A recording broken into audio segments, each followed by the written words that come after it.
देखो अभी आप लोग की परीक्षाएं निपटी हैं। किसी बच्चे की फर्स्ट सेमेस्टर की निपटी, किसी की थर्ड की और किसी की फिफ्थ की। और अब आपके सामने चैलेंजेस होंगे कि आखिर हम किस तरीके से सफलताएं आगे प्राप्त करें। हमारा नया सेमेस्टर आगे का शुरू होगा।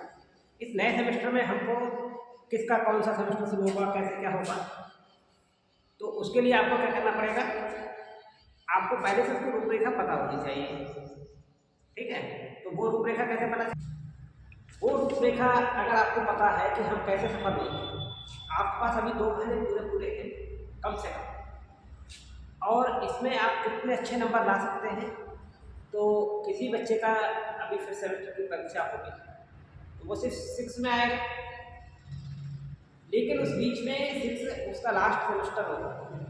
क्या कोई इसको कोई तकलीफ होगी, कोई कोई समस्या कुछ भी तो नहीं रह गई उसी पीरियड में उसे नहीं दिखना।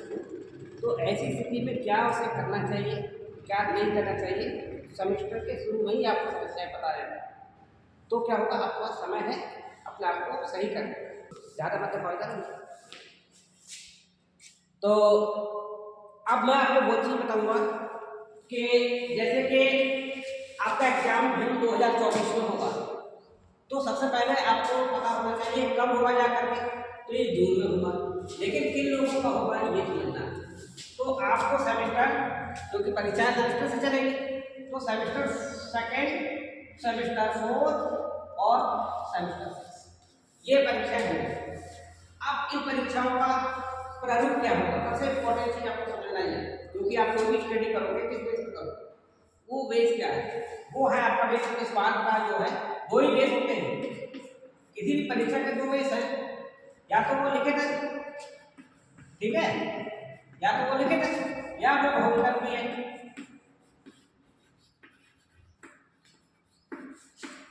लिखित में आपको 2 घंटे का टाइम मिल रहा है, आपको क्वेश्चन मिल रहा है, आप लिख रहे बैठ के, तो आपको उसी तरीके से याद करना है।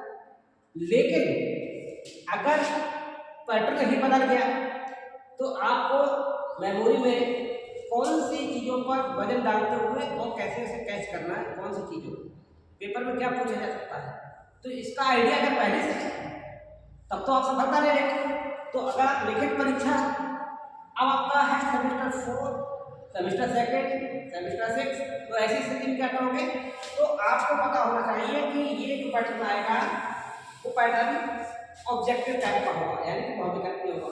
यानी कि ए बी सी डी, यहाँ पर 4 गोले बने हुए हैं, तो इन 4 गोलों में से किसी एक गोले को सही आंसर में काला करना है, जैसे कि आपका बी है, ठीक है। अब आपको करना क्या होगा, बहुत इंपॉर्टेंट चीज बता रहा हूँ, आप मन लगा करके पढ़ेंगे। पढ़ने का मैं पैटर्न भी बता दूंगा, वो भी मैं बता दूंगा कि कैसे पढ़ना चाहिए और कैसे ज़्यादा से ज़्यादा नॉर्मल हो सकता है, ठीक है। लेकिन ये चीज जो है, इस पैटर्न पे पहले चलने का आपको पैटर्न तो पता चल जाए। अब आपको ये पता चल गया कि हमारा सेकंड सेमेस्टर है तो हमें बहुविकल्प परीक्षा देनी है, फोर्थ है तो आपको फोर्थ भी देनी है, और 6 है तो 6 भी देनी है। इस पैटर्न पर हम किस तरीके से सफलता प्राप्त कर सकते हैं, इस पर फोकस करना होगा। जैसे कि हमको इस पैटर्न पे जब हम पढ़ते हैं तो हमको कॉपी पर भी तो नंबर दे करके हमारा आउटपुट देखा जाता है कि हमने कैसे अपने सफलता प्राप्त की, हमने कितना, भाई हमारी सफलता किस पर तय होती है, हमारे मार्क्स। इंडिया में तो यही है कि आपकी जो मार्क्स है उसी, अब नई शिक्षा नीति में मार्क्स के साथ में स्किल को भी देखा जा रहा है, लेकिन ये नंबर भी लेने बहुत जरूरी होते हैं। तो यहाँ तो आपको पता चल गया, अब यहाँ का भी आपको, यहाँ पेपर में 1 से लेकर के कितने क्वेश्चन होंगे, 100, आपको करने कितने होंगे, 70, ओनली 75, ठीक। अब आपको एक स्ट्रेटजी और देखनी है कि किस पेपर में मिनिमम नंबर हमें कितने चाहिए। जैसे कि आपके 2 मेजर, 1 माइनर, 1 वोकेशनल,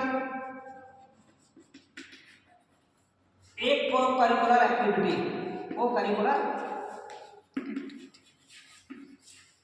एक्टिविटी, ये पैटर्न आपके पास है। अब आपको करना क्या है, इसमें 2 मेजर है, तो इसमें मिनिमम पासिंग मार्क तो पता होना चाहिए कि पता चला बैक पेपर हो गया। तो इन 2 मेजर से ये 2 सब्जेक्ट है जो आपके, इसमें आपको 75 में से कम 25 लाना ही होगा। कितना लाना होगा? 25। अब कहोगे ये तो 25 का है तो 25 कहाँ गए? तो ये 25 साथ में होते हैं, वो इंटरनल होते हैं, आपकी इंटरनल परीक्षाएं होती हैं, आपकी एक्टिविटीज होती हैं, आपकी प्रेजेंट होती है। आप इसमें प्रेजेंट तो हम आपको 5 नंबर एक्स्ट्रा देंगे, ये हमारे हाथ में है। 10 नंबर के हम असाइनमेंट आपसे कराएंगे, आप हमको रिकॉर्ड दोगे, हम उसमें 10 नंबर और जोड़ देंगे है। फिर हम आपसे कोई ऑब्जेक्टिव क्वेश्चन का पेपर दे करके आपका परीक्षा ले सकते हैं, या कोई प्रोजेक्ट बनाने को दे सकते हैं, तो 10 नंबर आपको और जोड़ देंगे। तो यानी कि आपको 25 मार्क्स कॉलेज के इंटरनल से ही मिल जाएंगे। तो एक ये नई शिक्षा नीति का कितना बड़ा गिफ्ट है, आप 25 मार्क्स ऐसे ले सकते हैं। और 25 मार्क्स ये है आपके, तो 50% में तो हो ही गए, तो पास हो गए। लेकिन यहाँ पर मिनिमम मार्क्स जो हैं 25 हैं, तो यहाँ भी हैं, लोग कहते हैं इसमें नहीं होंगे, इसमें भी आपको 10 नंबर जरूर लाने होंगे, ठीक, तब ये 35 होगा। लेकिन बहुत सारे बच्चों को ये पैटर्न तो पता होता है, लेकिन एक पैटर्न और भी पड़ा हुआ है, वो छिपा हुआ, इसको फोकस नहीं किया। यानी कि कभी कभी आपको 26 नंबर हो गए, आप फेल, कभी कभी 29 हो गए, आप फेल।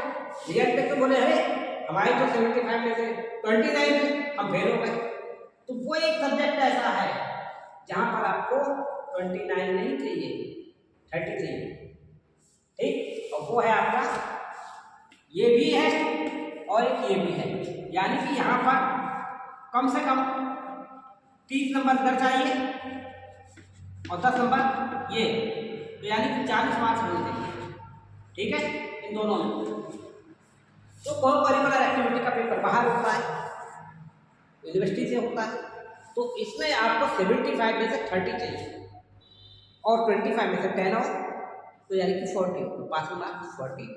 बहुत सारे बच्चों को मैंने देखा है अभी तक की इस नई शिक्षा नीति के रिकॉर्ड्स में, को करिकुलर एक्टिविटी में बहुत फेल हुए, क्योंकि उनके दिमाग में था हम 25 लाने हैं, 25 लाने हैं। अब उनके 25, 26 आ गए, 27 आ गए, 28 आ गए, ज़्यादा फोकस नहीं किया था उन्होंने। तो आप जितना फोकस करोगे, भाई आपकी शक्ति क्या है कि आप एक 100 मीटर डेरा फेंक पाते हो, और कोई आपसे कहे कि भैया 200 मीटर फेंक दो, तो आप फेंक ही नहीं पाओगे, क्योंकि आपने वो प्रैक्टिस की ही नहीं है। वरना भाला फेंक में देखो हर कोई जाकर के 100 मीटर फेंक आ जाते हैं, लेकिन आखिर में जाकर के 90 का रिकॉर्ड है, तो 92 तक 93 तक किसी का पहुँचता है, किसी का 200 पहुँच जाता है, और वो भी उसने कितनी मेहनत करी होती है, वर्षों की तपस्या के बाद 90 तक पहुँचते हैं। तो ऐसे ही नंबरों का भी खेल है। आपने 3 महीने प्रैक्टिस इस बात की करी कि हमें तो 25 चाहिए, तो आप 26 तक चले जाओ, 27 तक जा सकते हो, लेकिन आपने 75 का टारगेट ही नहीं रखा, तो फिर आप कैसे सफल होंगे? तो आपका टारगेट तो डाउन है, डाउन हो तो फिर डाउन हो, फिर भी हो सकते हैं। तो इससे बचने का तरीका क्या है, ये सबसे पहले दिन ही हम जान लें हमको आगे कैसे बढ़ना है, हमारे पास टारगेट क्या होना चाहिए, हमें कितना पढ़ना है, तो ये चीज़ आएगी। अब जैसे कि ये आपको पता चल गया, आपके 2 मेजर, 1 माइनर, 1 वोकेशनल, 1 को करिकुलर एक्टिविटी। लेकिन जब ये हमारा 5th सेमेस्टर आएगा और 6th सेमेस्टर आएगा, ये 2 सेमेस्टर जब आते हैं, यहाँ पर आपके पास से एक सुविधा छिन जाती है। सुविधा क्या छिन जाती है? आपके पास से ये वोकेशनल परीक्षा जिसके 100 नंबर मिला करते थे, गायब हो जाते हैं। यानी कि आपको पूरे 3 साल के अंदर 6 सेमेस्टरों में 4 ही परीक्षाएं होंगी, 6 को करिकुलर एक्टिविटी की परीक्षाएं होंगी। तो इस तरीके से आपको ये समझ के चलना पड़ेगा। अब साथ में मैं अब आपको बताऊंगा कि ये जो है और विकल्पीय पेपर में आप मैक्सिमम मार्क्स कैसे ला सकते हैं। Maximum marks. जब आपका पेपर 100 का हो, जिसमें से आपको केवल 75 करने हैं, 100 का है 75 लाने हैं, तो आपकी स्टडी की रणनीति क्या होनी चाहिए? ऐसी रणनीति होनी चाहिए, दिमाग भी होना चाहिए, कुछ होशियारी भी होनी चाहिए। होशियारी से भी व्यक्ति बहुत अच्छे नंबर ले आते हैं। जैसे कि हमारे पास 4 लड़कियां हैं, 4 लड़कियों में 3 लड़कियां बहुत होशियार हैं, एक बंधु है। अब होशियारी की हमने पहचान बता दी, वो तीनों एक साथ बैठती हैं, वो एक साथ गाती हैं, एक साथ रहती हैं, और जो बंधु है वो अकेली घूमती है। तो डेफिनेटली आप क्या देखोगे, आपको प्रश्न का उत्तर मिल जाएगा। जो ये ऑप्शन वाली रणनीति कह रही है ABCD, इसको समझने की कोशिश है। कभी कभी क्या होता है कि हम ABCD क्यों कर रहे हैं, और हमने देखा कि ये तो 3 एक से लिख रहे हैं। क्यों? क्योंकि हमारे पास 2 ऑप्शन बन रहे हैं इसमें जाकर के, या तो A सही है या ये BCD में से कोई एक सही है। क्योंकि BCD में तीनों बातें एक सी दिख रही है। क्या दिख रही है?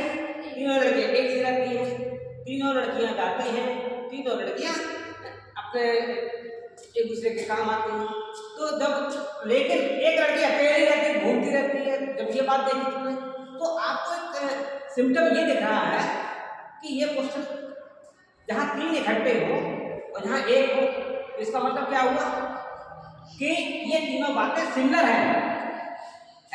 तो अगर गलत इनमें से ये होती तो ये भी होती है और ये भी होती। तो जब ये तीनों सिमिलर हैं, तो ऐसे मौके पर अगर इसका उत्तर नहीं भी पता है तो ऑटोमेटिक होगा। जब ये तीनों सिमिलर है, जिनमें कोई भी गलत नहीं है, तो इसका मतलब है ये तीनों का तीनों आंसर नहीं होंगे। तो बचा हुआ कौन है?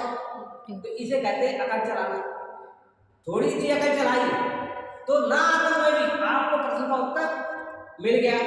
आपको करना क्या होगा कि जो पेपर में क्वेश्चन आते हैं, पहले आपको 100 में से अगर आपको 30 क्वेश्चन आते हैं, कितने आते हैं? 30 क्वेश्चन आते हैं। इस बात को रणनीति को तैयार किएगा कि पेपर आपके सामने आया, 100 क्वेश्चन आए। अब आपने देखा, बोले हमने पढ़ाई तो करी है, तो आपने देखा कि हमने पढ़ाई की है, तो 100 क्वेश्चनों में से फटाफट जो क्वेश्चन आते थे, पहला आता था, तीसरा आता था, 5वां आता था, 9वां आता था, 12वां आता था, 78 आता था, 99 आता था। और इस तरीके से तुमने देखा कि मेरे को 30 क्वेश्चन आते हैं और आपको घंटा मिलता है, तो आधा घंटा कॉपी भरने में, सब में डिटेल में सब में निकल गया, 1.5 घंटा बचा। और 75 क्वेश्चन करने हैं, तो कैसे करोगे? तो उसका तरीका क्या है कि आपके जो 30 क्वेश्चन है, जो पहले से आपको आते ही आते हैं, क्योंकि आपने पढ़ाई की है, तो 100 में से 30 क्वेश्चन एक चाहे तो आता ही होगा, मतलब तो 25 होगा।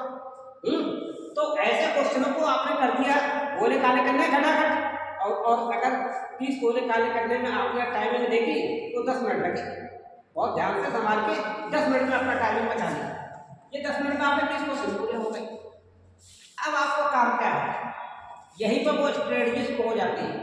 कोई भी परीक्षा में आप बैक में देखना, एक पेपर का शेड्यूल होता है, यानी कि अगर 100 क्वेश्चन है तो उस 100 क्वेश्चनों में क्या होगा?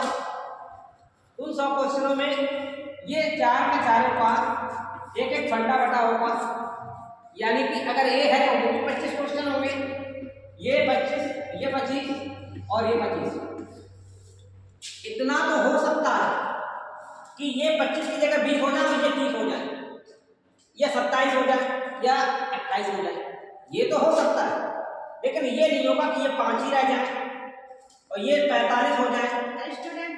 Yes yes yes yes yes, बहुत मौके पाए प्लीज।